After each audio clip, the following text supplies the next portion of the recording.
I'm right outside the campus of Columbia University. Behind me, the off-campus protests on the street are still going strong. In fact, just a few moments ago, I saw police arrest a woman and put her into a police car. Now, I'm not sure what the woman was arrested for. However, it caused quite a stir and uproar in the protests happening behind me.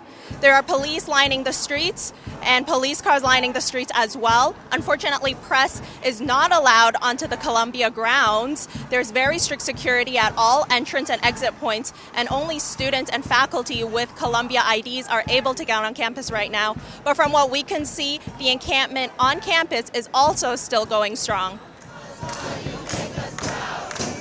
Studenter vid Columbia som inte har lämnat lägret senast klockan 14 den 29 april är inte berättigade att avsluta terminen med goda vitsord. De måste också skriva under ett formulär där de bekräftar att de deltagit i protesterna. Videor på sociala medier visar att cirka 30 poliser dök upp på platsen för att utrymma lägret. Men protesterna fortsätter. Columbia Students for Justice in Palestine publicerade denna tweet med texten: "Vi kommer inte ge upp, vi kommer inte att vila." There have been reports that students participating in the encampment on campus voted, and there was an overwhelming majority to ignore the 2 p.m. deadline and stay on campus. Now it is unclear what President Shafiq will do now that students have decided to ignore the deadline. However, she did mention that it would be counterproductive to ask the NYPD to come back on campus.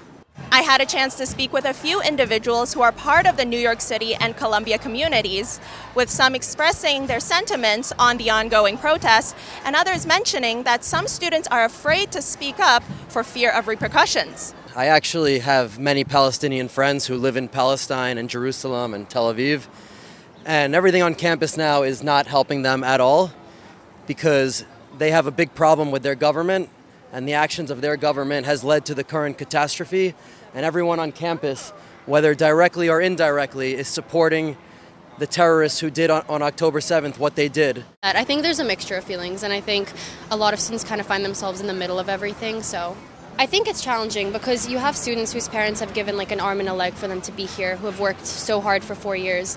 I think that it is important to kind of see that there are different situations, and the pain and suffering of some groups is important and needs to be spoken about, but also at what point do we also respect like the time and effort that students have put into it. Under tiden i Austin, Texas beordrade polisen enligt uppgift evakuering av ett läger bara en timme efter att det påbörjats. Dallas News rapporterar att demonstrationer vid University of Texas började runt lunchtid på måndagen med studenter som satt upp tält och mycket annat.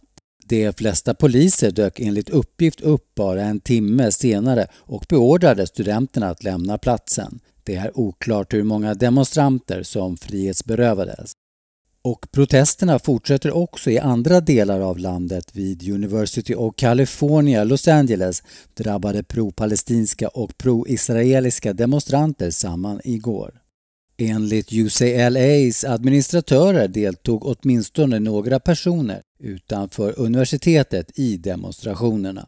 And nationwide, over 900 students have already been arrested in connection with these protests. Now, the situation continues to develop here at Columbia University, but the president did say she would provide an alternative protest venue after graduation and exams have ended.